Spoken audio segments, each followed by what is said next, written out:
एक मिनट काफी है रेडी ओके ए छोड़ दो ये आओ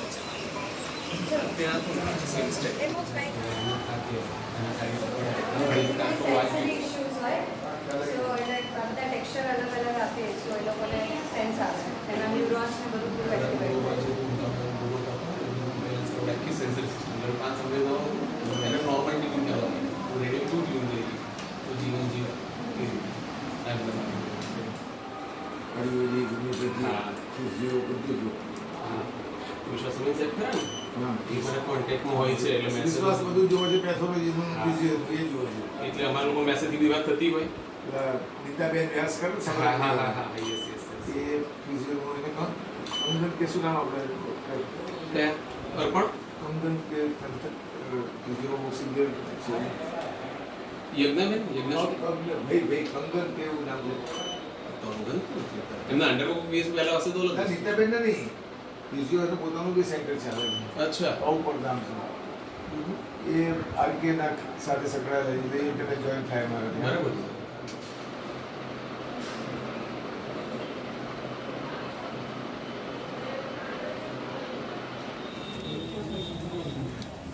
ओके થેન્ક યુ ડૉક્ટર અર્થ પટેલ દ્વારા દિવ્યાંગ બાળકોને ઓર્થોપેડિક અને ફિઝિયોની દૃષ્ટિએ જરૂરી જે સારવાર મળી રહે એ દૃષ્ટિને ધ્યાનમાં રાખીને કુડાસણ ખાતે આ ત્રીજી બ્રાન્ચની એમણે શરૂઆત કરી છે. અગાઉ 2 બ્રાન્ચોમાં પણ ખૂબ દૂર દૂરથી તાજેતરમાં તાજા જન્મેલા બાળકો હોય, નાની ઉંમરના બાળકો હોય, એને જે મેડિકલી ફિટનેસ દૂર કરવાની હોય એ દૃષ્ટિને ધ્યાનમાં રાખીને એમના સેન્ટર દ્વારા ખૂબ જ મહત્ત્વની કામગીરી કરવામાં આવી છે. ગાંધીનગરનો આ કુડાસણ વિસ્તાર પણ વિકસિત વિસ્તાર છે. ખૂબ જ મોટી સંખ્યામાં આ વિસ્તારમાં લોકો રહેવા આવેલા છે. તો આ વિસ્તારના લોકોને પણ નાના બાળકોને જ્યારે જન્મતાની સાથે અને ત્યાર પછી જે બી નાની મોટી તકલીફો ઊભી થતી હશે એ એમના સેન્ટરો દ્વારા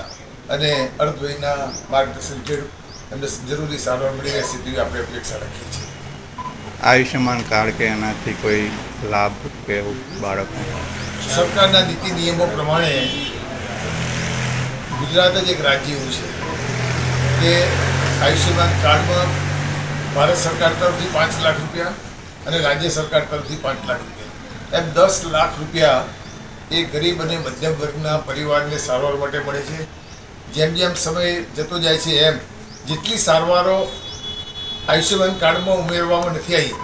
એવી મોટાભાગની તમામ સારવારો આયુષ્યમાન કાર્ડમાં ઉમેરવાનો પણ રાજ્ય સરકાર પ્રયાસ કરી રહ્યા છે. તો આવનારા દિવસોમાં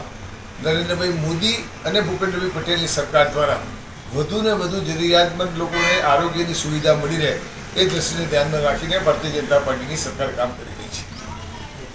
રોલિંગ સાહેબ આજે સેતુ ચાઇલ્ડ ડેવલપમેન્ટ સેન્ટર આજના ઉદ્ઘાટન પ્રસંગે આવવાનું થયું છે અને મારા માટે ખૂબ ગર્વની વાત છે કે ગાંધીનગરમાં આમ તો આજના દિવસે આ ત્રીજી હોસ્પિટલનું ઉદ્ઘાટન કરવા આવી રહ્યું છું, પણ વિશેષ આનંદ એટલા માટે કે દિવ્યાંગ બાળકો આપણે બીજા બધા રોગોની સારવાર માટેની હોસ્પિટલો જોઈ છે, પણ દિવ્યાંગ બાળકો કે જેમને કુદરતે કંઈક ખોડ આપી છે અને એને અત્યાર હાલના સમયની બધાની સાથે એનામાં પણ કંઈક વિકાસ આવે, એ પણ બીજા નોર્મલ લોકોની જેમ જિંદગી જીવે બાળકો, એના માટેની સરસ મજાની વ્યવસ્થા અહીંયા કરવામાં આવી છે. એટલે એની માટે ડૉક્ટર અર્થ અને ડૉક્ટર પ્રકૃતિને હું ખૂબ ખૂબ અભિનંદન આપું છું કે આવું આ વ્યવસાયની સાથે સાથે એક સેવાનું માધ્યમ છે